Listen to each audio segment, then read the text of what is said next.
এখানে কেন দাঁড়িয়ে আছো? আমি আপনার প্রতীক্ষা করছি পিতাশ্রী। পুত্রের নিজের পরাক্রমের আনন্দ তখনই প্রাপ্তি হয় যখন তার পিতা তার প্রশংসা করে। আমি আপনার কাছে নিজের প্রশংসা নিয়েছি পিতাশ্রী। তোমার প্রশংসা তো আমি নিদ্রাকালেও করি, আর একজন পুত্রের প্রশংসা পাওয়া তো একজন পিতার নিকটে সৌভাগ্যের ব্যাপার। কিন্তু তোমার প্রশংসা তো আমি শিবিরেই করতে পারি পুত্র। চলো, ফিরে চলো পুত্র। পিতাশ্রী, আমি এখানে নিজের পরাক্রম দেখানোর জন্য দাঁড়িয়ে আছি, আর এখানেই আমি আজ নিজের পরাক্রম দেখিয়েছি। ওইখানে তাতশ্রী দুর্যোধন ছিলেন, ওইখানে গুরু দ্রোণ, আর ওইদিকে মহারথী কর্ণ। আমি এক মুহূর্তের জন্য ভয়ভীত হইনি পিতাশ্রী। আর আপনার একথা শুনে গর্ববোধ হবে যে আমি সূর্যাস্ত থেকে মধ্যাহ্ন পর্যন্ত নিজের অস্ত্রত্যাগ করিনি। অদ্ভুত পুত্র, অদ্ভুত। হ্যাঁ পিতাশ্রী, আমি তাপসী দুর্যোধনকে প্রহার করেছি। গুরু দ্রোণ আমার তীরে তীরে আহত হয়েছে, আর আর নিজের তলোয়ারের আঘাতে তাপসী দুঃশাসককে ভূমিতে পতিত করেছি। দেহ থেকে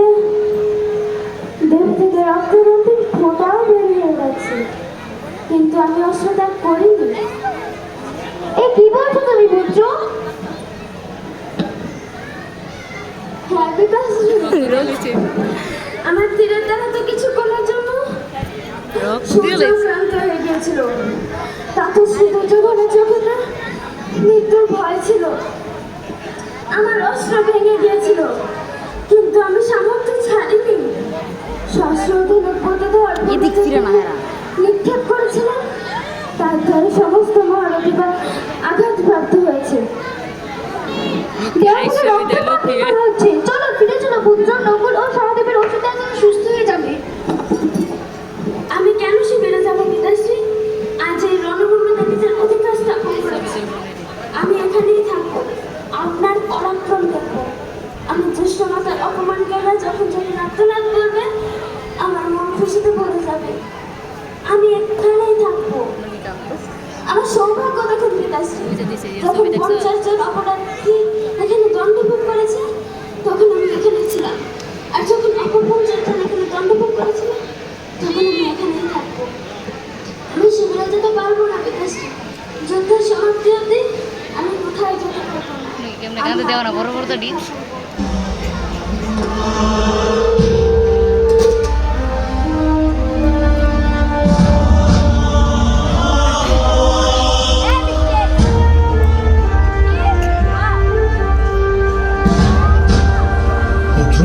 এই প্রকার এখানে কেন দাঁড়িয়েছে?